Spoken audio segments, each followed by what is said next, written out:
perché tu hai Kusturica che è un genio.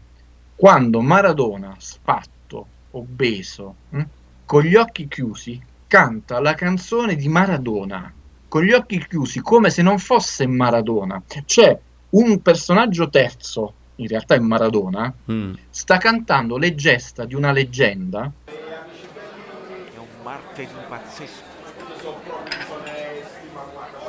Rumori incredibili, rumori.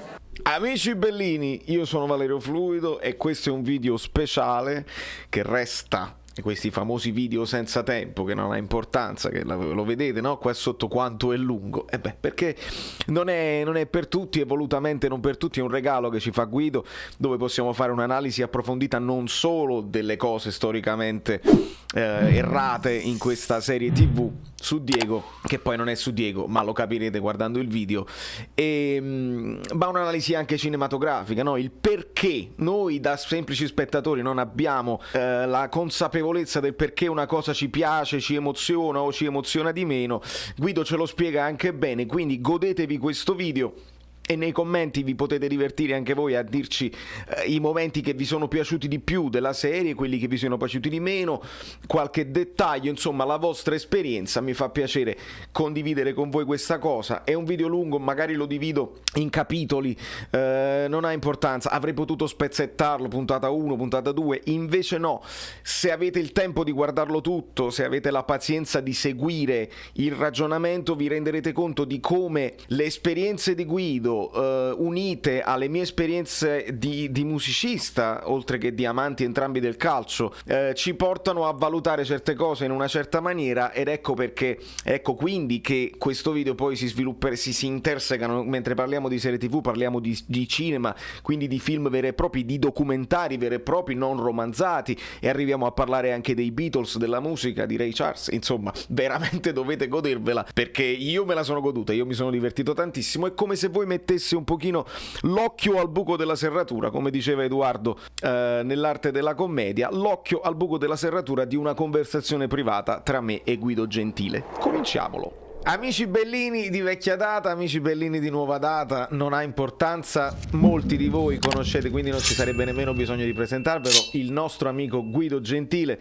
giornalista sportivo, giornalista che si occupa di cinema. In questo caso mixiamo le due cose perché andiamo a parlare di questa serie TV su Maradona. Benvenuto, bentornato Guido. Grazie Valero, saluto come sempre le amiche belline e gli amici bellini e anche i passanti. Eh sì, perché poi capitano quelli che passano e non si iscrivono, che anche loro salutiamo. Allora Guido, Maradona, sueño bendito, il sogno benedetto, blessed dream in tutte le lingue possibili. Io voglio da te, insomma, un'analisi, ti dico subito una mia impressione iniziale. Vai, L'ho come dici finito. tu, cominciamo. Cominciamo.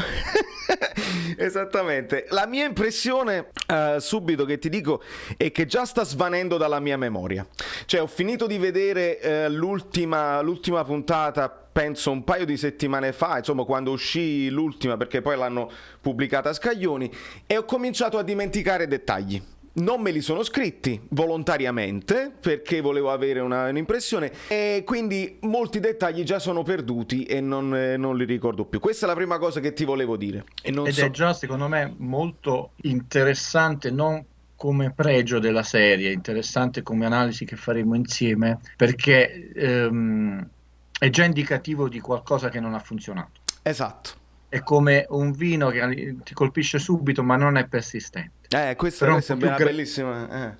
però è un po' più grave, perché trattandosi, non che vogliamo sminuire, visto che mia madre si occupa di enogastronomia e noi a tavola sfottiamo mio padre sui vini, ma ci senti la scorza di limone?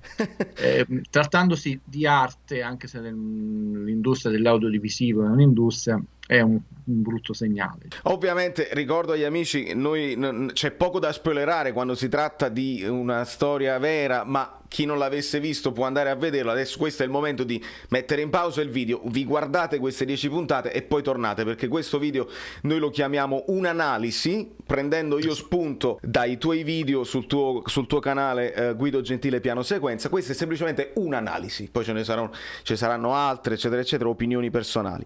Un'altra delle cose che mi piaceva dirti è che all'inizio io mi sono emozionato, cioè il guardare l'inizio di Maradona, il Maradona bambino, di cui noi, almeno io, di cui sapevo poco e niente, dell'inizio, vedere i sogni di un bambino povero che anche per caso l'altro bambino che gli propone di fare il provino quando invece avrebbero preso lui. No, guardate che ce n'è un altro che è ancora più forte di me. Questo piccolo dettaglio per esempio è rimasto con me e me lo porto avanti.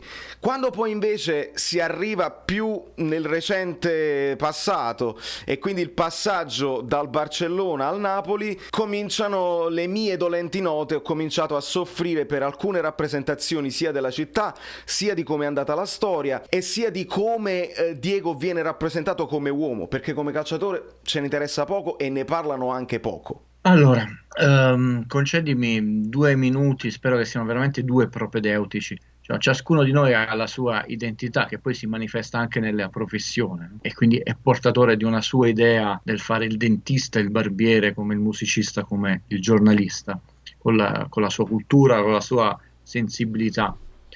Però ti posso dire che ci sono situazioni a volte anche molto simili, no?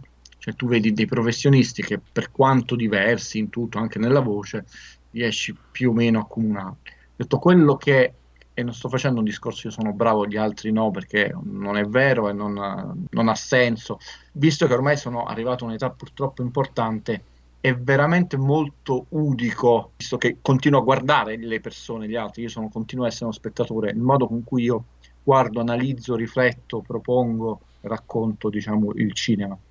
Ed è dato da tutta una serie di elementi, lo studio del linguaggio cinematografico, dico studio perché continuo a studiarlo e continuo in evoluzione. Ogni cosa la contestualizzo prima di tutto nella poetica di quell'autore e quindi l'ultimo film di Clint Eastwood all'interno della sua poetica, ma anche contestualizzato nel momento storico, perché gli anni 70 non sono il momento storico di adesso per tutto quello che sta succedendo, anche cinematograficamente. Pensiamo alla figura della donna che in questo momento è predominante. Abbiamo le eroine donne nel cinema che prendono a cazzotti Certo. elementi personali, quindi entrano in gioco talmente tanti fattori e tutto si completa, e ho finito, sono stato per una volta bravo nei 2 minuti, che lo vedo con un grande senso di responsabilità, non serioso, perché io non amo l'espressione il cinema è necessario, questo film è necessario, perché non lo è, se è bello, ma serioso nel senso che purtroppo, pur non essendo un lavoro né necessario né fondamentale né importante, è molto antipatico e delicato. Mi spiego subito con un esempio. Se noi scriviamo un articolo, capita su una partita, già fra una settimana è vecchio. Certo. Figurati un articolo di 2, 3, 4 anni fa, chi se ne va a leggere una cosa di la cronaca della partita di Udinese-Parma di 3 anni fa, mentre tu puoi leggerti addirittura che cosa fu scritto del Padrino nel 1972. Te la puoi sempre uscire col revisionismo, quindi purtroppo prende una posizione, purtroppo per fortuna, io la vedo come una sfida intellettuale, trasformo tutto in una sfida intellettuale, però con senso di responsabilità, detto tu ci devi pensare bene e devi avere questo sguardo il più aperto possibile, e più sei aperto meno fai carriera, concedimi, e più lungimirante possibile. Cioè questa canzone, questo prodotto, qualunque, da qui a 20 anni, come verrà inquadrato nel panorama musicale, cinematografico? Perché noi sentiamo sempre il termine capolavoro di qualunque cosa, canzone, perché un po' per ruffianaggine. In realtà poi tu metti quel film che oggi senti individuato come capolavoro, fra 20 anni poi sono usciti un tratti film e tu vedi che si è perso, come hai detto tu per esempio di quest'opera, nel mare magnum del nulla. Mm-hmm. Allora io ti faccio, ho finito, una domanda. Di che cosa parla questa serie? Ok. Parla, secondo me, almeno da quello che mi è rimasto, di quanto Maradona, nonostante i suoi problemi di droga, ci tenesse a vincere la Coppa del Mondo. Questa, diciamo, è una risposta bella, onesta, assolutamente accettabile, ma non è la risposta che non che voglio, che che può ricevere Guido Gentile perché tu non sei un mio studente. È chiaro. Allora facciamo un passo indietro. Sì. Ed è stata necessaria quella premessa. Ho appena presentato, tu lo sai, per il cinema ritrovato e restaurato Mulholland Drive, è piaciuta molto la serata e delle persone non avevano mai visto Velluto Blu e abbiamo recuperato Velluto Blu, no? Abbiamo fatto una lunga discussione e io ho detto è più semplice di Mulholland Drive, arrivo sempre agli esempi. In Velluto Blu, visto che tu sei un musicista, a un certo punto c'è la canzone In Dreams. Per noi italiani ignoranti che non conosciamo in inglese, belletta, là.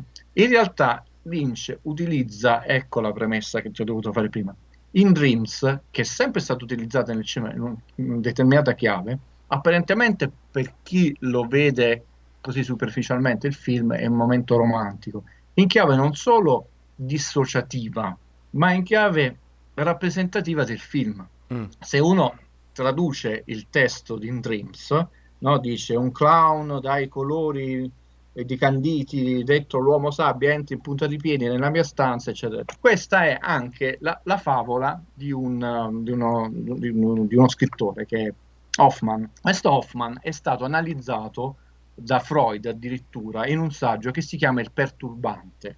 È complesso il cinema, Valerio. No, è Di chiaro.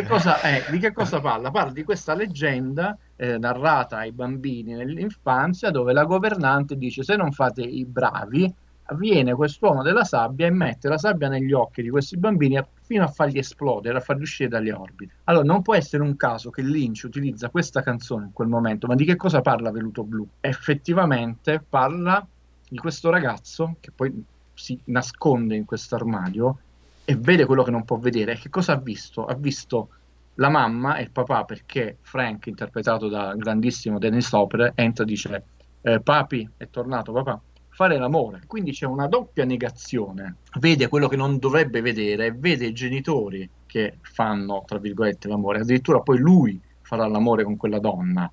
Quindi siamo realmente in una situazione di complesso edipico. Ma io ti ho perso perché non ho visto né Veluto Blu, Mulholland Drive l'ho visto ma non No, posso fare la e cosa ci arrivo. e ci siamo Per persi. dirti che è chiaro che in quel momento del film, come quel film, uno spettatore normale si fa coinvolgere dalla storia, dalle immagini, dalla recitazione, dalla musica ed è bellissimo. Poi dovrebbe subentrare il critico che ti va a fare entrare nelle pieghe di queste finezze, perché è un lavoro estremamente intellettuale. Allora, perché ti ho fatto questa domanda? E te la rifarò adesso con delle connotazioni che tu hai in più. C'è un bellissimo libro di Sidney Lumet dove lui racconta come lui interpreta, vede e fa il cinema, ma ci fu un passaggio che mi colpì molto e l'ho fatto mio nel corso della mia carriera, quando lui dice un regista deve poi capire perché realizza un film, a parte la ragione più nobile, la prima che è quella economica, è inutile dice, prenderci in giro, nasconderla, però non può essere solo quella economica che è la principale, cioè ti danno un bel po' di soldi per il tuo lavoro, e tu devi entrare nel cuore emotivo del film, cioè devi capire di che cosa parla questo film, proprio nello spettro emotivo del film, perché tu per un anno, due, addirittura per prodotti anche molto più impegnativi, quindi per produzione, realizzazione, post-produzione e distribuzione potrebbero passare per prodotti impegnativi anche 3 anni, è detto, poi diventa noioso, che ti do anche 20 milioni di dollari per fare la regia di Matrix, però sono anche 3 anni della tua vita. Quindi quando Guido chiede adesso di che cosa parla un film, tipo di che cosa, se chiedessero a me, di che cosa parla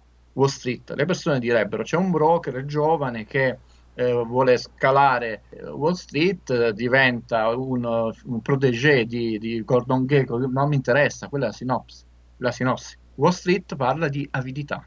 Io te lo assumo in una sola parola. Chiaro. La sfida intellettuale di Guido, che non è quella di Sid Lumet, più breve, in una sola parola. Di che cosa parla?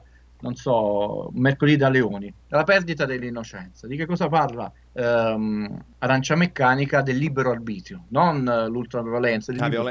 Quindi, adesso, se io ti rifacessi questa domanda, e te la sto rifacendo, alla luce di questa breve, piccola, e forse neanche riuscitissima lezioncina di cinema, e ti devo dire, di che cosa parla Maradona? Di droga? Del recupero della droga? Questo è quello. La seconda cosa che io ti chiedo è che la tecnica è sempre in funzione della narrazione. Il cosa influenza il come viene raccontato. In mezzo a queste due cose, tra il cosa e il come, c'è un elemento che è tutto. È tutto lì la differenza tra una cosa che ti rimane, dici Martin Scorsese è un prodotto, diciamo, di largo consumo che non ti ha lasciato nulla, è il punto di vista di un'opera. Qual è il punto di vista? Dell'autore. Ed è lì, che ed è collegato, è come se fosse una, diciamo, se facciamo un segmento, qui c'è il cosa, qui c'è il come e in mezzo c'è questo punto di vista. Questi tre elementi si devono raccordare e lì, se hanno un certo peso specifico, ti esce Taxi Drive, ti esce C'era una volta in America di Leone. Qua. Quindi io ti chiedo come viene raccontato questa storia e quindi non intendo il flashback, quella è pura semplice linguaggio cinematografico, ma il punto di vista Mm. di questa serie, secondo te? Non lo so, a me dà l'impressione che non ne esca bene, non ne esca positivo il personaggio, cioè non c'è un arco, il famoso arco del personaggio, del protagonista, che poi migliora e arriva, oppure risolve o cambia durante le cose. Un personaggio devastato che viene portato avanti come problematico e con tanti problemi. E poi ti ripeto, non ho un finale, almeno. Poi questa è un'altra pure domanda che devo rispondere con una controdomanda. Questa è la prima serie, è la prima season, cioè la prima stagione, ce ne saranno altre? Allora, mo ti do la mia impressione Eh, e tranquillizziamo, perché io so che qualcuno già a questo punto o si è scocciato o starà partendo con le domande. Io non lo posso analizzare subito calcisticamente, perché farei quell'errore che la mia analisi è usa e getta. Io lo devo valutare in maniera molto più sostanziosa, intellettuale, per capire effettivamente già attualmente questa serie che senso ha e se è innovativa, se dice qualcosa di nuovo da un punto di vista cinematografico, non del personaggio. narrati, Poi certo. poi a parte parleremo, Diego, qui questo non è successo. Un attimo. L'ho trovato una serie vecchia e confusa, che sarebbe vecchia e confusa negli anni 90, ma siamo nel 2022. Mm. Tu che ti sei trovato in difficoltà, ti sei trovato in difficoltà perché è una serie vecchia e confusa, che noi potremmo anche dire che a un certo punto il punto di vista è quella di Claudia, e certo non di Maradona. Mm. Però la serie parte, e quella sembrava uno spunto interessante, con non tanto il flashback Maradona, forse in letto di morte, ce la farà o non ce la farà, e piano piano, sempre perché l'arco temporale dove lui, diciamo, è ormai anziano, obeso, si sta ritirando, è sempre lo stesso. Poi, parallelamente, noi seguiamo invece la sua carriera da bambino fino a quel momento, fino al ritiro. No, la cosa interessante era legare Maradona alla storia con la S maiuscola. Però questa cosa, quindi, alla, a una delle pagine più nere dell'Argentina, no? Quella della dittatura, delle madri che scendono in piazza per giustamente reclamare i I figli. figli. Però questo parallelismo, anche abbastanza semplice, perché poi se noi diciamo che la religione è l'oppio dei popoli, il calcio è diventato il nuovo oppio, pensa a quello che sta succedendo. Noi nel calcio italiano tutte le schifezze, plusvalenze, cioè, però i tifosi si insultano quando dovrebbero insultare tutte le loro società. Ha detto voi ci avete rubato un sogno, ci state sporcando il pallone. Però torniamo alla serie. Questa cosa viene abbandonata alla seconda puntata, manco la finisce la seconda puntata e prende pieno sempre di più, diciamo, prima una parte molto confusa e poi il punto di vista di Claudia. Se io dovessi fare una forzatura, ed ecco spiegato quell'introduzione della prima parte, la citazione a Veluto Blu, sembra una serie sul complesso edipico. Mm. È vero, adesso che Cioè, mi ci fai pensare, il rapporto con la tutta mamma, con la. tutta questa serie è un ragazzo che non è mai diventato uomo e anche per questo non è tanto per il successo della droga che ha avuto pessimi rapporti con le donne. E questa donna mai accettata, che forse era una donna, era forse la donna giusta per Maradona, perché l'amava, l'ha sopportata, addirittura non era asfissiante e castrante, però dall'inizio non è mai stata accettata, però la sto già nobilitando, ho detto. Quindi la serie. Sì. Questa potrebbe essere una chiave di lettura. Il problema è il come viene raccontata questa cosa. Quindi se il cosa siamo un po' confusi, cioè io non ti saprei dire la verità, di che cosa parla uno dei film preferiti, me lo ricordo, mi dice se V for Vendetta, è della difesa della democrazia. È chiaro, cioè non ci sono dubbi. Poi c'è un recupero della tutela, tutto un valore artistico, no? Perché lui conserva quello che era il patrimonio di una cultura che invece ovviamente i regimi totalitari tendono immediatamente, come si fa con l'arte, quelli sono gli arpelli, però è chiaro il cuore del racconto è quello, no? E potremmo fare, vi potete divertire a casa, amiche Bellini, amici Bellini, adesso fare questo gioco intellettuale. Noi su questa cosa è molto confusa. Di sicuro non parla di Maradona. Questo è sicuro, cioè, paradossalmente, il sogno Benedetto non parla di Maradona, cioè parla di un bambino viziato, perché quello, drogato, e non è manco genio e sregolatezza, è solo viziato e drogato, non è né genio né sregolatezza, Beh, perché questo non è genio. Abbiamo visto tanti film, anche abbastanza convenzionali, classicamente improntati sulla figura del genio e sregolatezza. Qua non mi puoi dire che perché non si evince il genio, né morale, né calcismo, ogni cosa appena tu provi a introdurla, viene immediatamente abbandonata. Penso a quando Maradona comincia a costruirsi una coscienza politica e la madre dice che legge a fare, quella cosa poi subito abbandonata, via. Quindi quando tu mi dici, poi Guido però non c'è manco un arco narrativo, no, perché non c'è l'arco né dell'eroe né del protagonista. Chiaramente succedono tanti avvenimenti, ma perché la vita di questo personaggio è stata, oltre che meravigliosa, big than life, lo dice a un certo punto il padre, ma insomma non è una frase particolarmente illuminante, lo sappiamo, del te, Maradona sì, non ha manco compiuto 40 anni, ma porta sulle spalle la vita di tante persone, per i chilometri percorsi, per le trasferte, anche li banalizza. Il problema, ti chiedo di nuovo, è il come, cioè come viene raccontata questa cosa. Questa forse è la parte più deludente dal mio punto di vista. Innanzitutto perché c'è un raccordo e lo sto nobilitando, perché già che uso il termine raccordo mi dovresti mandare un bonifico per dire grazie Guido, sei un gran signore, tra le scene di repertorio e sì. quelle ricostruite di finzione che se ci mettiamo tu e io con il tuo telefonino vengono meglio, sono imbarazzanti e nel 2021, È perché comunque inaccettabile. è stata girata nel 2020, è veramente inaccettabile, non quelle persone che passano il tesserino, possiamo dirlo con grande educazione, lo dico. Infatti ho usato raccordo perché dovrei dire che non ci azzeccano proprio nulla, sono posticce, tra l'altro sono anche narrativamente insulse quelle cose che aggiungi e lì viene il mio giudizio più severo, perché tu cinematograficamente puoi essere anche un prodotto super deludente, un grande intellettuale, io che soffro di insonnia, nei nostri incontri notturni, perché ci svegliavamo di notte, erano vacanze estive, mi insegnò una cosa, Guido, tu devi, anche il libro più brutto, se ti ha regalato una frase, un'immagine, noi parlavamo di libri, quindi il riferimento è quello, già è da salvare perché vedi, ti ha regalato questa metafora, ti ha regalato questo modo di dire, eccetera.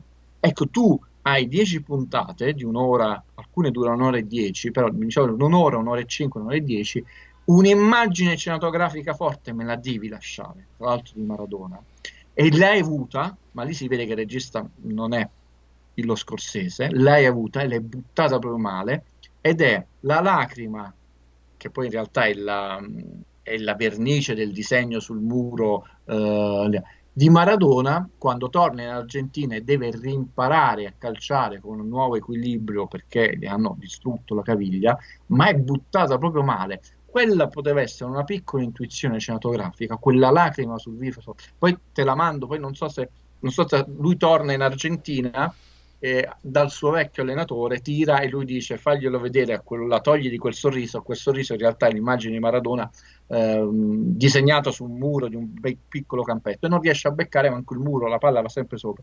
Poi lui gli toglie la scarpa, gli rimette una sorta di plantare con la carta, gli sistema la fasciatura, ritorna a calciare e becca in pieno volto se stesso e il colore che forma il suo viso incomincia a cedere e si forma quella lacrima. Fatta malissimo, quella con un regista grande, con la piccola intuizione, almeno in una serie di 10 puntate, poteva essere, soprattutto collegata con quello che poi sarebbe stato il suo destino, poteva essere una grande pagina di cinema che poi mi faceva dire se proprio aveva no? Una sostanza, no? Collegata oggi a Valerio, Guido però mi ha lasciato questo, mi ha lasciato questo, mi ha lasciato quello. E infatti non te la stai ricordando, non ti ha lasciato perché buttate un secondo, cioè È non la vero. sfruttano nemmeno, è quasi casuale quella cosa che succede.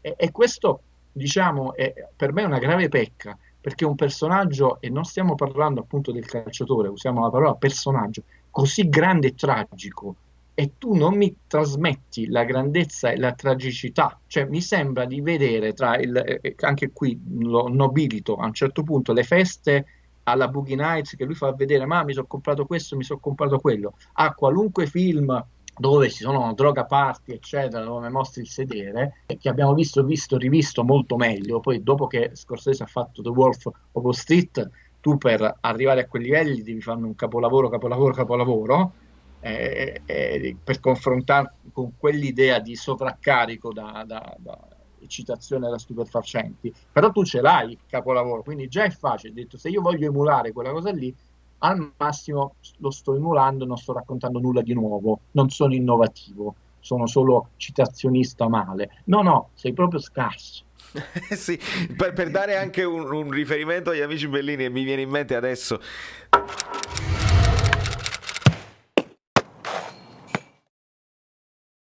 Dato che siamo in un periodo dove devi consumare in fretta piccole clip e poi magari quindi si estrapola sempre su internet da una grande opera piccole clip così. Faccio un esempio stupido, sempre di Amazon parliamo, del nuovo All or Nothing sulla Juventus si estrapola il momento in cui Bonucci sbatte i pugni nello spogliatoio, così quello è un momento che ti rimane della cosa, anche se non ti vedi tutto insieme, ma li senti i rumori? Perché forse li sento solo io. Vabbè, insomma, nella complessità dell'opera generale ci sono dei punti così. Di Maradona, Sogno Benedetto, non ci sono clip che tu prendi e riposti su Instagram e riposti piccole clip così, No, perché non ti lascia è, niente. è quello che ti dicevo io. Manca il cinema. Io dico il cinema come un'idea di audiovisivo. È per una serie di 10 puntate, non è manco di 3 Eh, puntate. Tra l'altro c'è un personaggio che è grande, quindi tu puoi fare il compitino ed è grande. La cosa interessante è come ha fatto Kusturica. E di Kusturica, ecco, facciamo un esempio, gli amici. A prescindere da quel documentario, c'è un momento di quel documentario che è una delle più grandi pagine di cinema che abbiamo vissuto negli ultimi 40 anni. Di cinema, sì. perché tu hai Kusturica che è un genio. Quando Maradona, sfatto, obeso, con gli occhi chiusi, canta la canzone di Maradona, con gli occhi chiusi, come se non fosse Maradona. C'è un personaggio terzo, in realtà è Maradona, Mm. sta cantando le gesta di una leggenda, perché c'è stato un certo Diego Armando Maradona, che ha fatto tutta una serie di cose nella sua vita non solo sportiva, al punto che è diventato una leggenda ed è diventato una pagina di letteratura a mano di Dio ed è diventata una canzone. Tra l'altro, già su quella canzone c'è una leggenda. Quindi, come si fa con le leggende? No? Bob Dylan che canta di Hurricane, il pugile che fu messo ingiustamente in carcere. Allora, il punto è che in quel momento, grande Kusturica si accorge di quello che sta succedendo, si va molto oltre alla vita e l'arte che si fondono, Mm. che è pure un momento raro e grandioso del cinema, del wrestling, no? Con Mickey Rourke, è difficile lì stabilire se lui stia recitando in realtà quello che è la sua vita, quello che ha combinato la sua vita. Lì no, se lo andate a rivedere, trovate su YouTube, lui chiude gli occhi, come se si estraniasse da questa storia. Lui sta cantando le gesta di questo Diego Maradona, ma lo sta facendo Diego Maradona all'interno di un documentario di Kusturica che sta riprendendo Diego Maradona. È quella cosa, a prescindere da tutto il documentario, che è molto più interessante col finale duro, ma vi rendete conto che giocatore. Però quello è un grandissimo momento di cinema, Sì. grandissimo, e lo E si so, è un sdoppia po'. ed è pure più godibile lo sdoppiamento tra Diego e Maradona, cioè tra l'uomo e il personaggio e quello che ha fatto non solo calcisticamente ma anche politicamente. E infatti Costurizza, per quanto è molto semplice, si accorge del momento e va a catturare piano piano i volti e le emozioni diverse degli spettatori, perché se chi sta attorno a Maradona canta e suona come un pazzo, il pubblico tipo ci sono anche le figlie e Claudio, e questi personaggi nel reale, mentre si trova in una situazione anche teoricamente di finzione, come se fosse un personaggio di finzione questa canzone, hanno emozioni diverse. Vedete la faccia di Claudia, no? E le figlie, e infatti poi invece termina che lui con le due figlie apre gli occhi e in quel momento è Maradona che sta cantando la mano di Dio, non un terzo che è salito sul palco, cantala tu. Però quello è Emir Kusturica, che cosa ha fatto nella sua carriera, e tra l'altro chi si sarebbe immaginato se non Guido Gentili in quella chiacchierata che fece con lui tanti anni fa, quando mi chiese ma tu hai visto Maradona? Ah, Sì. fammi fare un link, fammi fare un link che metto qua sopra. Per gli amici bellini che magari sono anche rimasti un po' delusi come me da questa serie, per pulirvi la bocca, oltre a questo di Kusturica che è famosissimo eccetera eccetera, Guido ci consigliò in quest'altra chiacchierata quello di Capadia, si dice Capadia, ah sì, fa Capadia, dove praticamente c'è forse meno Diego e più Maradona, se vogliamo, perché si vede tanto calcio, si vede tanto calcio. E permettimi di, Guido, mi dà l'impressione che, ecco, si ritorna all'inizio, alla tua premessa, c'era bisogno di questa serie TV quando in realtà nel reale abbiamo immagini vere, quindi non c'è bisogno né di riproporla la scena eccetera eccetera, abbiamo immagini anche da bordo campo, tra virgolette quasi inedite, poco viste, che raccontano le emozioni calcistiche meglio di un qualsiasi finzione romanzesca. Poi fammi concludere, diciamo, mio fratello direbbe la mazzata finale. Sì. È chiaro che nella vita e nell'arte ancora di più l'interprete, insomma, conta parecchio, però ci sono determinati prodotti, cito per voi che siete più giovani, i film di supereroi, dove il peso specifico dell'interprete è tremendo. Ce l'ha insegnato il grande Richard Donner quando fece il primo grande cinecomic della storia del cinema, Superman, e detto, lui, vedi il punto di vista, scrisse nel suo ufficio, Richard Donner,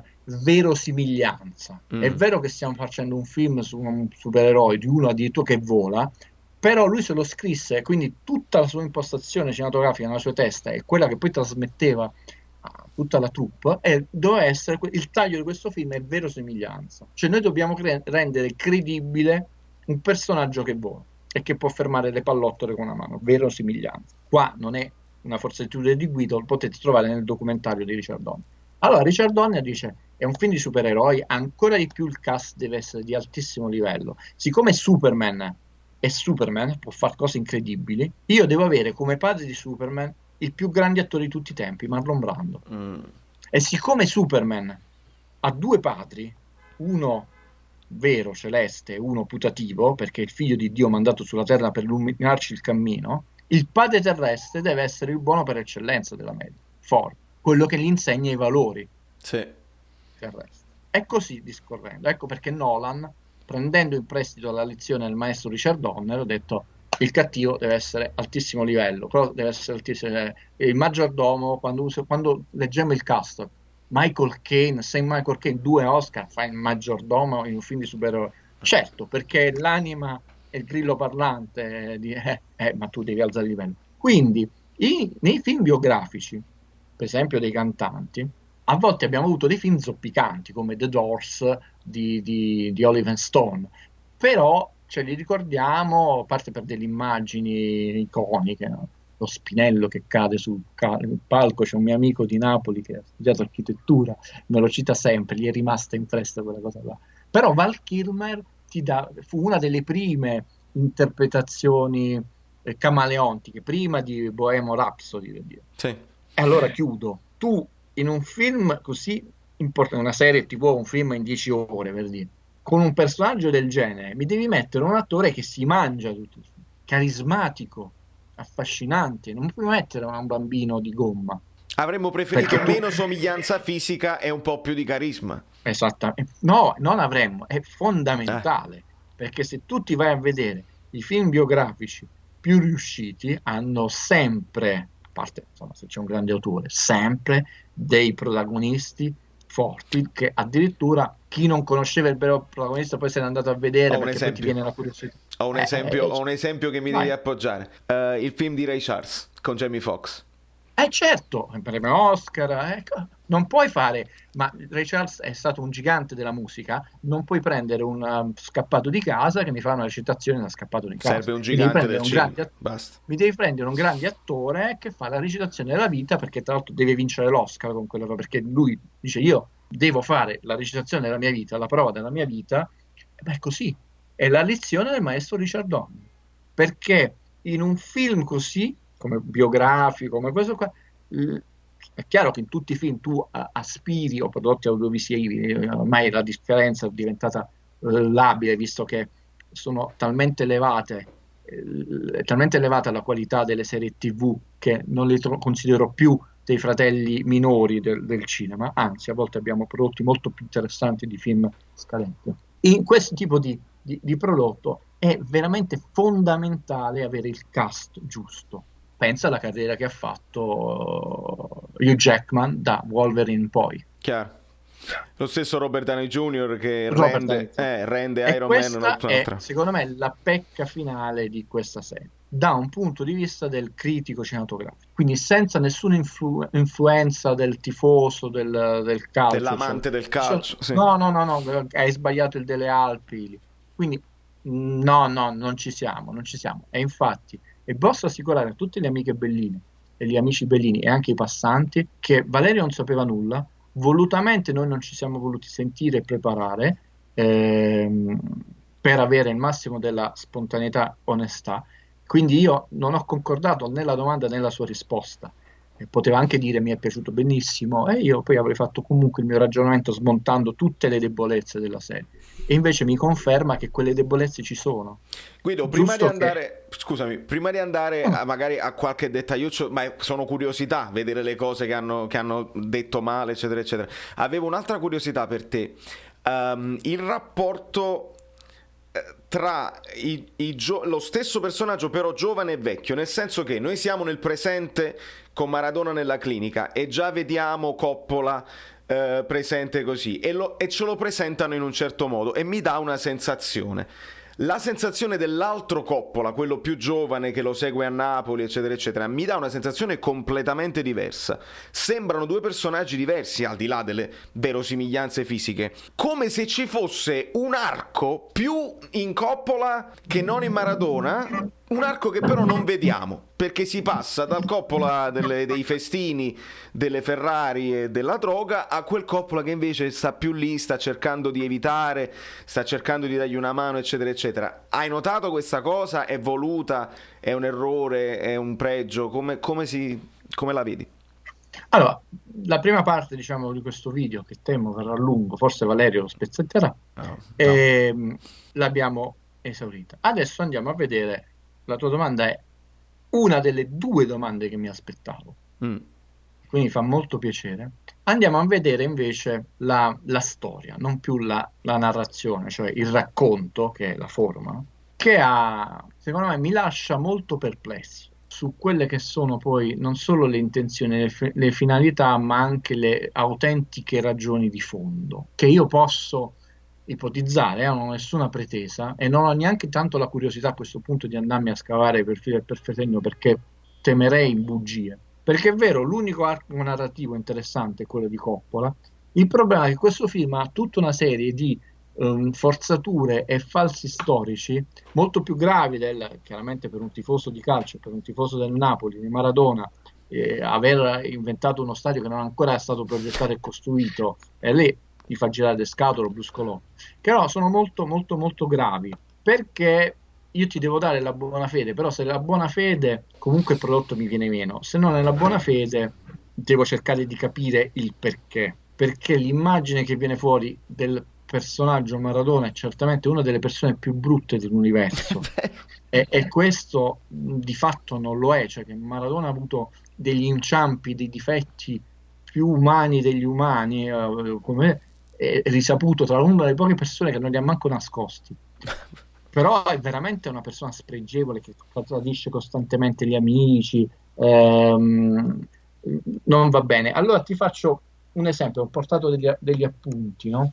Perché io ho una buona memoria però ho detto, insomma, sicuramente mi sto ricordando male io, per quanto me lo seguì proprio tanto quel campionato, perché quando sei piccolo sono andato a prendermi l'almanacco, eccetera. Termina la stagione, diciamo, Maradona con questo Napoli-Sampdoria, tra l'altro un Maradona che aveva già abbandonato il campionato, non si lotta per nulla, perché il Napoli ormai non sta vincendo nessuna gara.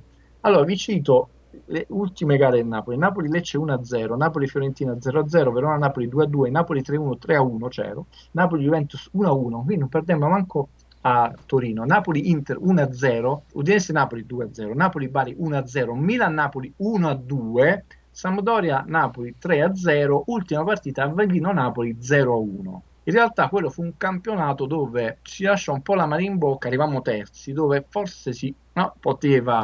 Però è un falso storico che questa squadra non vinceva da 4 partite, perché io ti ho citato più di 10 partite e non c'è una, cioè al massimo ha fatto 2 pareggi di seguito, ma poi era una bel filotto. Allora, siccome è legato a quello che hai detto prima, è tutta una serie di discorsi che tu sei in piscina, ma non me ne frega niente, però devo salvare le apparenze, cioè, ed è legato poi che proprio in quel mondiale tu fai fuori il tuo storico procuratore e metti in mezzo quella figura che è raccontata come un personaggio glamour, elegante, bohemienne, eccetera. Sono delle situazioni che ti lasciano un po' perplesso, perché io posso pure accettare che sia una serie talmente scadente che uno dei pochi momenti che tu rendi del periodo italiano ci metti una canzone di Vasco Rossi.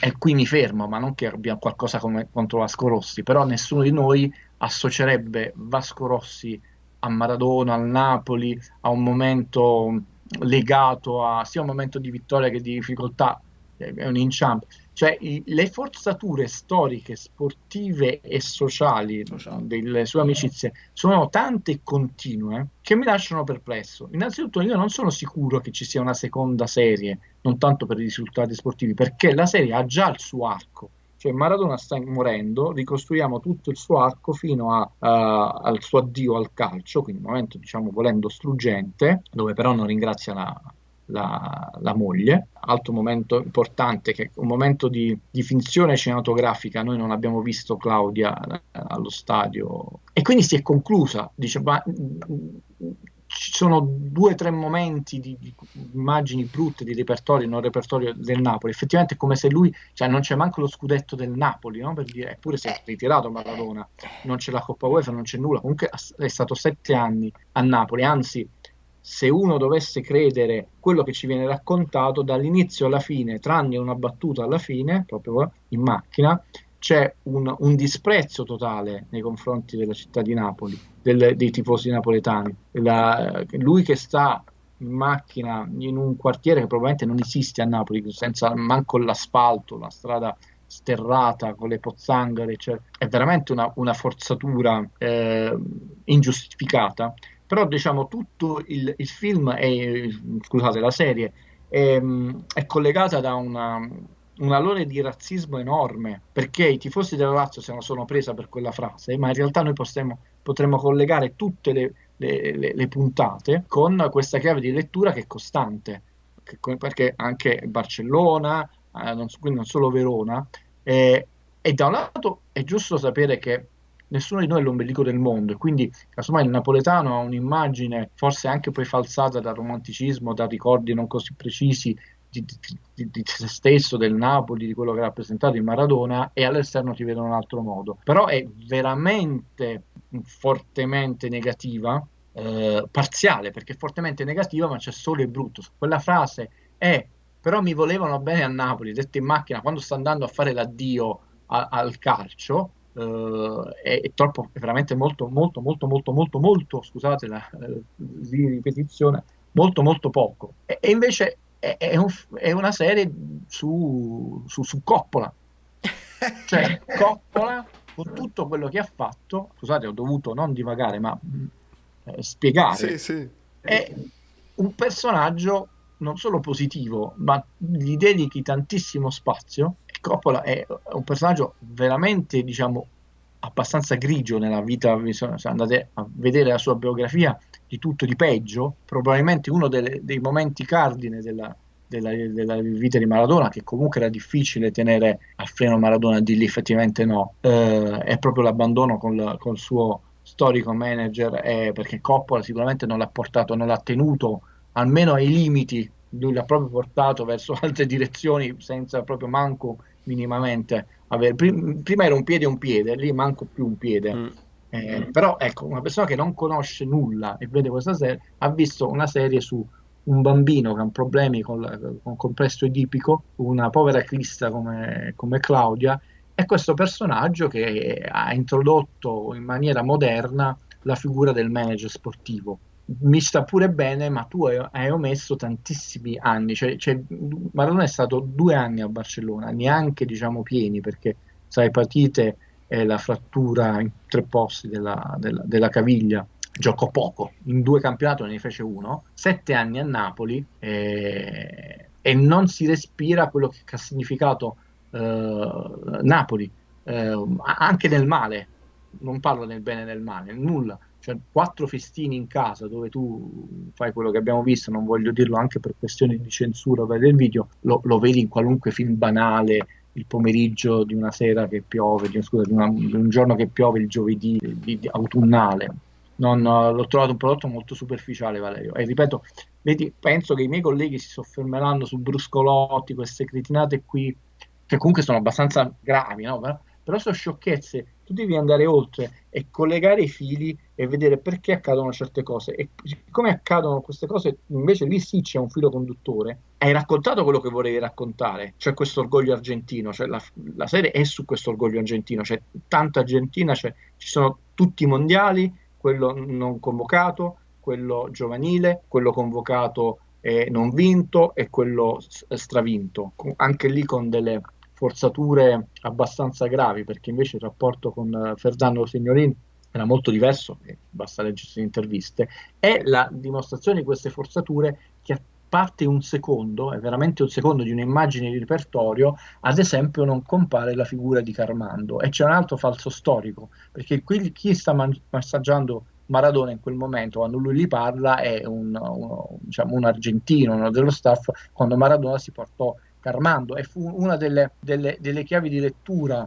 come Assolutamente. è molto importanti di quel mondiale, e fu anche uno dei primi momenti di coscienza politica che poi è costato, diciamo, la carriera a Maradona, perché poi quando Carmando si è trovato per l'Italia 90, il calcio è esercizio del potere, vedete quello che sta uscendo adesso, molte persone mi dovrebbero delle scuse, chiusa questa parentesi, ci fu il problema che tutti i giocatori del Milan e altri non volevano Carmando nello spogliatoio, perché Carmando era associato chiaramente non solo a Maradona, ma quello che aveva massaggiato i muscoli vincenti a Maradona a Messico 86.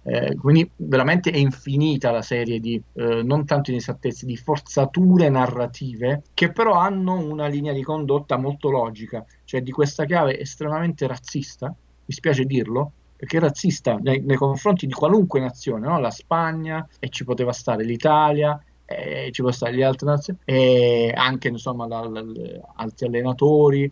E quindi non so se ci sarà una seconda stagione, questo lo devi dire ai produttori, ma se dovessero fare una seconda stagione, Valerio, credo che dovrebbero fare tabula rasa e ripartire da zero. Cioè non la Sì. puoi collegare a questa qui, per questa parentesi napoletana, perché tu l'arco narrativo, in questa ottica che io ti ho inquadrato, già l'hai raccontato.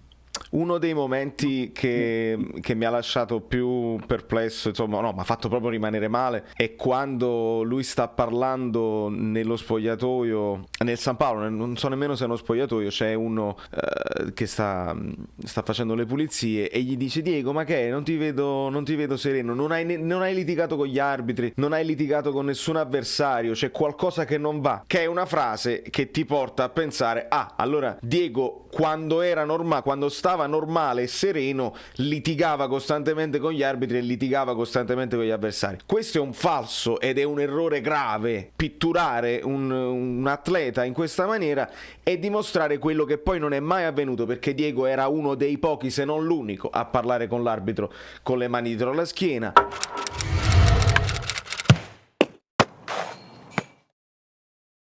veniva picchiato costantemente, rotolava e si rialzava e non faceva manco uno sguardo all'avversario, anzi quelle erano tutte medaglie che si metteva, sono riusciti a buttarlo a terra, anche quella è una sfida all'epoca, quindi questo è uno dei momenti che mi ha fatto più male. C'è un momento a te, Guido, che ti è rimasto impresso? Ci sono tanti momenti che non mi convincono, però secondo me uno dei momenti, forse il momento più basso di questa serie TV, ed è grave che sia uno dei momenti più bassi proprio per la storia, in questo, una storia maiuscola in questo caso, è la lettera del figlio di Maradona.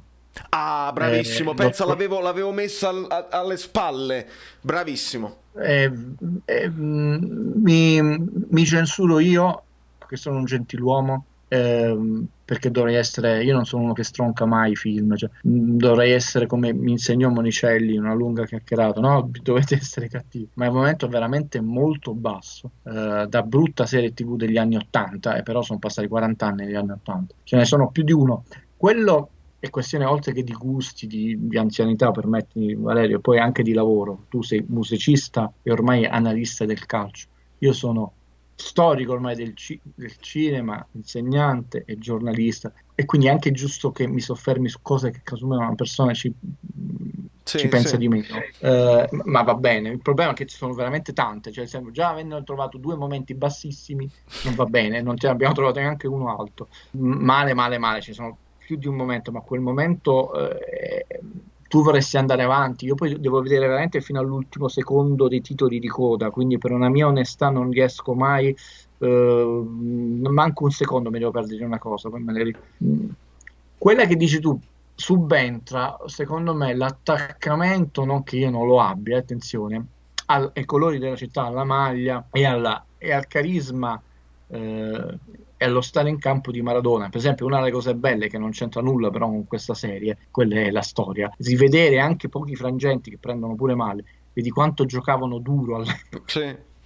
E lo andavano ogni volta a prendere, che dici che lui a volte i dribbling non erano manco per il pallone, era per salvarsi le caviglie. Fa impressione se pensi che lui ci ha rimesso un'invalidità permanente lunga, nonostante l'operazione riuscita, il Titanic, e non fu manco espulso quel giocatore. Cioè, oggi quel giocatore prenderebbe forse 20 giornate, cioè, ma giustamente, attenzione, non che pensate com'era diverso il calcio. E quindi quel momento ti infastidisce, però permettimi, quel momento è brutto da un punto di vista storico, non cinematografico. Quello della lettera, oltre che chiaramente tocchi delle corde molto delicate, no? Oltre che c'è un mimo, è brutto proprio da un punto di vista cinematografico, come è rappresentato, come è raccontato, come è scritto e come è ripreso. Ed è ancora più grave trattandosi di un momento che invece ti doveva prendere al cuore. Io non mi sono fatto influenzare in questa serie, chiamata spesso film in serie, dall'aspetto calcistico.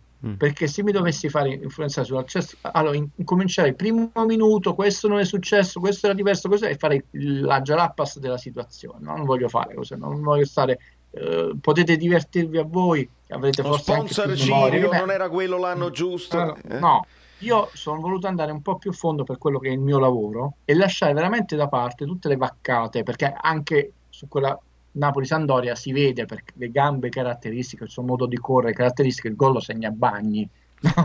Perché, a parte che io sono legatissimo a Salvatore Bagni, non perché l'abbia mai conosciuto, però si vede nel gol la maglia numero 4, puoi anche andare a vedere, oggi c'è pure Wikipedia, io ho gli almanacchi, e che cavolo, uno storico lo puoi aver perso 5 minuti, però ho detto queste cose io li ho quasi abbonate, penso un po', cioè tutti questi errori. E non è bene per una serie su Maradona, cioè non su un calciatore che tutto hai recuperato una favola sportiva di un calciatore anonimo della serie dilettanti. Allora ci sta che non hai tanti fondi. Tu su una serie su Maradona non puoi fare degli errori marchiati. Guido dall'alto invece con Gentiluomo della sua bontà glieli ha abbonati tutti e si è concentrato solo sulle sbavature, e che non sono purtroppo sbavature, perché questa cosa è tu hai risposto all'inizio, te la dimentichi dopo pochi giorni, e questa è la critica più bella nella sua purtroppo bocciatura del pubblico, perché poi lo studioso come me deve fare un altro lavoro. Esatto, io non mi Lo mette spiego su, il perché, non lo so perché esatto, me la dimentico, tu me lo spieghi. lo mette su carta e ti spiega perché non ha funzionato e quella cosa rimane se uno se la vorrà leggere. Ma la tua sensazione, e io cerco di capire la Mhm. studio sulla tua sensazione, è quella che vale, perché continua a appassionarci il padrino come otto e mezzo di Fellini, per citare, poi io faccio sempre uno straniero in italiano, no? Perché sono capolavori. E perché sono capolavori? Perché ci hai messo del genio dentro, no? Perché questa cosa Valerio fra una settimana si sarà dimenticato il 90% dei passaggi narrativi e quelli che se li ricorda perché comunque è fantastica la vita di Diego Maradona, se li ricorda per la vicenda, non per il cinema. Mm. Ragazzi, per la vicenda, non per il cinema. Non perché ce l'ha mostrato in un modo Ecco, sensazionale o speciale, è proprio così. Ed ecco perché si ritorna alla questione. Ragazzi, ci sono i documentari dove non c'è un attore, c'è Diego, ci sono le immagini dell'epoca e se guardate quelle cose là avete più emozioni perché poi sono vere. E qui faccio il passaggio di cui noi parliamo spesso anche in privato. Esce il film su Aretha Franklin e giustamente tu mi dici non c'era bisogno perché hanno fatto il documentario con Aretha Franklin e bellissimo, il no? film arriva lì, quindi il motivo, ecco, ritorniamo all'inizio del video, magari della prima parte del video, non lo so se l'ho diviso questo video. Non c'è motivo alle volte di fare una cosa se non per avere un'immagine in 4K, non cambia nulla. Se già la vita originale è emozionante, meglio guardare i filmati dell'epoca che non rifarlo. Senti, non ci hai raccontato nulla di nuovo che, capito, si è Eh, scoperto una pagina segreta, non ce l'hai raccontato quella famosa lacrima, nulla che ti rimane. Cito un'immagine pop, no? Così il pubblico tuo più giovane, il bacio capovolto di Spider-Man. come È no? una cosa che ti rimane, per non citare sempre film insomma, miei, della mia epoca più ed è diventato pop perché poi l'hai rivisto in mille modi. E il cinema alla fine ti deve regalare questo, Valerio, perché altrimenti mi leggo un libro che non è meglio il cinema di un libro o di una canzone, ha un suo linguaggio specifico. Però se viene meno nel suo linguaggio specifico, ha fallito. Mhm. E anche all'interno, ti chiedo, anche all'interno di un documentario, cioè che utilizza solamente immagini dell'epoca, ci sono scelte date dal regista che ti possono dare più emozioni o meno emozioni. E l'esempio che ti faccio e ti chiedo è quello che è uscito da poco, il documentario sui Beatles, Get Back, dove Bello. praticamente lì si ritorna, si riprende tutta una serie di immagini di repertorio che erano state era stata una scelta fatta dalla casa discografica, dalla produzione, dalla EMI, perché non si sapeva fare un TV show, fare un film, fare un album dal vivo e hanno cominciato a girare. Quella cosa all'epoca diventò Lady B nel 1969, ma si perdono tante cose che non vengono poi. In questo Get Back invece ci sono 6 ore più di girato e andiamo all'interno proprio delle dinamiche che c'erano tra di loro e si vede, e io da musicista, poi io farò un'analisi a parte su un altro canale in inglese, ma vediamo come ce la gestiamo, però io da musicista soffro e quella sofferenza me lo spiego alla fine, all'ultimo minuto delle 3 puntate, è una scelta di Peter Jackson, del regista, che mi Ti deve sei far già soffrire. risposto. Ti stavo dicendo, ma chi l'ha realizzato quello? eh. Me l'hai appena nominato. Chi è Peter Jackson? Non è uno scappato di casa, ragazzi. E perché Uno che io ha mi fatto ricordo che è Peter Jackson? uno, ragazzi, uno che il cinema ce l'ha qua. Poi uno può non amare lo stile di un regista, attenzione, però ci sono registi di serie A, come giocatori non fuori classe, ci sono i geni. Stiamo parlando di Peter Jackson che ha fatto film, diciamo, a bassissimo budget, che erano molto coraggiosi, interessanti, film intimi, non ve li diresti, ha riscritto le regole del fantasy con la trilogia Caspita. e adesso ha fatto un prodotto che tu non ti aspettavi, no? In chiave diversa, un documentario, perché gente ce l'ha qua. Consiglio a tutti gli amanti della musica. Valerio, diciamo, ti sei già risposto. Mm. Se tu mi hai citato, io non faccio mai le classifiche nell'arte, quindi cinema, musica, chi può dire che quello è il numero uno, no? Però i Beatles qualcosina, è chiaramente ironico, simpatica nella Cioè, musicale, no? Non è che può andare uno scappato di casa a fare un documentario sui Beatles, perché tu hai dei geni che hanno rivoluzionato il panorama musicale e sono comunque stati un punto di riferimento costante ancora oggi, e tu mi devi mettere uno bravo a affrontare i Beatles, altrimenti viene questo pastrocchio che abbiamo visto e dovremmo chiedere indietro il tempo e abbiamo dedicato per vedere queste 10 ore. E dico agli amici bellini, se vi capita di guardare Get Back, di avere pazienza, perché può risultare lento all'inizio, ma è voluto perché tu devi avere l'angoscia che i 4 Beatles provavano in quel momento, perché non ci volevano stare in quella sala insieme a provare, e quindi devi provarla quell'angoscia. E se da musicista ti senti male perché senti le chitarre scordate, senti che loro non si trovano, che dov'è il talento dei Beatles, perché non esce? E date il tempo che merita a queste 3 puntate di Get Back, e vedete che alla fine non potrete fare a meno di emozionarvi e di capire il perché l'abbiamo vista, ce l'hanno presentata così. Guarda, non è preparata, ve l'abbiamo detto prima, in tutto e per tutto non è preparata. Nel video che ho dedicato a tutti voi, ve lo meritate per il calore e la gentilezza che dimostrate sempre, quello sul film di Sorrentino, È stata la mano di Dio. Beh, Sorrentino ci dà la chiave di lettura, che non era l'uomo che mi ha salvato la vita, ma l'uomo che gli ha dato una visione della vita, no? E qual è la qualità che Sorrentino nessuno mai gli ha associato a Maradona? La perseveranza. E io ho detto nel mio video che la perseveranza è la chiave per esercitare il talento. Allora, l'errore che fanno a volte le persone che seguono colleghi, non risulta tristi Valerio, ma io li definisco ghigliottine, no? Proprio boom. E che, attenzione, una persona che ha talento non è che non lo esercita anche 8 ore, un David Gilmour, un Jimi Hendrix del passato, un Eric Clapton, andiamo solo nel campo di Valerio adesso. Poi sta suonando col Valerio, ti viene un'intuizione, sì, ma improvvisi perché hai talento, ma alla base hai talento esercitato costantemente, anche nelle... Allora, il fatto musicale, però qui abbiamo addirittura ampliato la nostra Me ne frega conversazione, niente. no?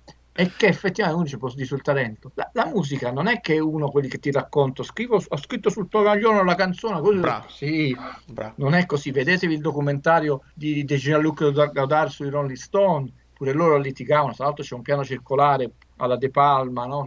O quello di Martin Scorsese, c'è prova, riprova. Un musicista può star a litigare con un suo collega anche su un'intonazione di una nota. C'è un film bellissimo, ragazzi, che io vi consiglio di recuperare, anche se è un film di finzione, è un grande film sul frontman delle Beach Boys, si chiama Love and Mercy, con John Cusack nella parte adulta di Wilson e Paul Dano quando era giovane, e che ti fa capire quello che vi ha appena detto Valerio, cioè ragionare musicalmente, significa che la tua testa ragiona in un altro modo rispetto a una persona che è un poeta, un pittore oppure semplicemente un idraulico. Ma l'idea è estemporanea, la realizzazione è maniacale. Sì. Purtroppo, anzi, queste cose sono, permettimi, te lo dico da appassionato, qua non da storico, sono un regalo. Cioè, perché noi abbiamo Effetto Notte nel cinema? Perché François Truffaut a un certo punto si accorge, da appassionato di cinema, non da regista, quanto è bello, però lui è anche il regista, realizzare un film, ma lo spettatore vede solo il film che è bello, non vede tutti quei momenti che accadono durante la lavorazione del film, che è lunghissimo, un film ci metti 3 mesi. Ecco, invece noi abbiamo adesso la possibilità, la gioia e il regalo di vedere cosa c'è dietro anche una canzone che dura 3 minuti, una singola noia. Quello è un regalo, non è una noia. È verissimo, è verissimo. E per forza di cose siamo dovuti andare da una cosa all'altra, perché parliamo di grandezze infinite, parliamo di Maradona, parliamo dei Beatles, significa raggiungere quei livelli là, e questa è una chiusura che faccio io, andava fatto decisamente meglio proprio nell'anno in cui si ricorda la sua morte, insomma, mi è sembrata un'operazione dozzinale. Ultima domanda che ti chiedo, Guido: hai notato delle differenze anche di produzione? Perché ne parlavo con un amico, sembra diverso proprio il modo in cui hanno approcciato le varie fasi, la fase bambino fatta in un modo, la fase napoletana sì. fatta in un altro. Netta, proprio come se, sono onesto, voi sapete, sono sempre onesto con voi, quindi non posso dirvi, sono andato a sapere che lì avevano un budget di $1 milione, Ecco. a Napoli, però sembra proprio che quando tu, di persone che tu stai dando, lo stai dando a un professionista, non a un passante, è un professionista che ti sta anche, come posso dire, perdonando tutti gli errori storici, però il professionista dice la discontinuità stilistica. la discontinuità di raccordo, la discontinuità stilistica anche all'interno degli episodi per location diverse. Io infatti ti ho detto all'inizio, no, la discontinuità è un grosso problema, è confuso, è evidente, è evidente. Il perché, beh, io credo, quello che ho percepito è che a te proprio non interessava raccontare una cosa, ti interessava raccontare l'orgoglio dell'Argentina ed è costante, no? Pensa, ogni nazione, anche l'Uruguay, non è vero che l'Uruguay non ha vinto niente, l'Uruguay ha vinto 2 mondiali Caspita. prima dell'Argentina e quello è un errore storico. Ma Maradona non può aver detto, un uomo di calcio, un genio del calcio, e chi gioca a calcio si ricorda meglio di Guido Gentile, le partite, le vittorie, eccetera. Voi non avete mai vinto nulla. Quella è e quindi questa, secondo me, anima, mi dispiace dirlo, però è costante.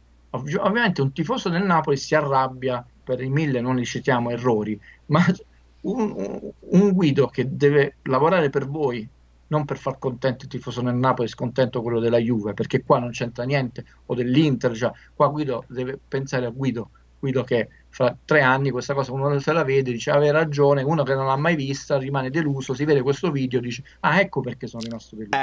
Può anche non Così essere tipo, questa è la chiave, sì. eh, e questa è la chiave. Ma è costante, ma non possono essere ripetuti questi errori. Quindi è anche la discontinuità tra dei momenti, possiamo dire il termine, che appaiono un po' più ricchi nella messa Mhm, in scena, un po' più mhm. curati, e dei momenti che appaiono decisamente sciatti, e quindi perché all'interno della stessa produzione, non è sono solo 2 produzioni diverse, proprio credo che non ci fosse l'interesse, perché quelle storie non ti interessava raccontarle, perché non erano in funzione di questa tua idea. Però a questo punto non dovevi chiamarlo Maradona, ovviamente poi non lo vendevi perché diceva se faccio Claudia oppure Coppola, vai dall'emittente, gli prometti un certo numero di sponsor, loro ti fanno un calcolo, farai il 25% di share, prova a dire farò una cosa su è tutto a ribasso, però prendetela come una battuta fino a un certo punto. Quindi sì, sì, anche qua ti do ragione e te l'ho spiegato il perché. La certezza assoluta, ecco, non posso dirlo, perché non ero all'interno della produzione.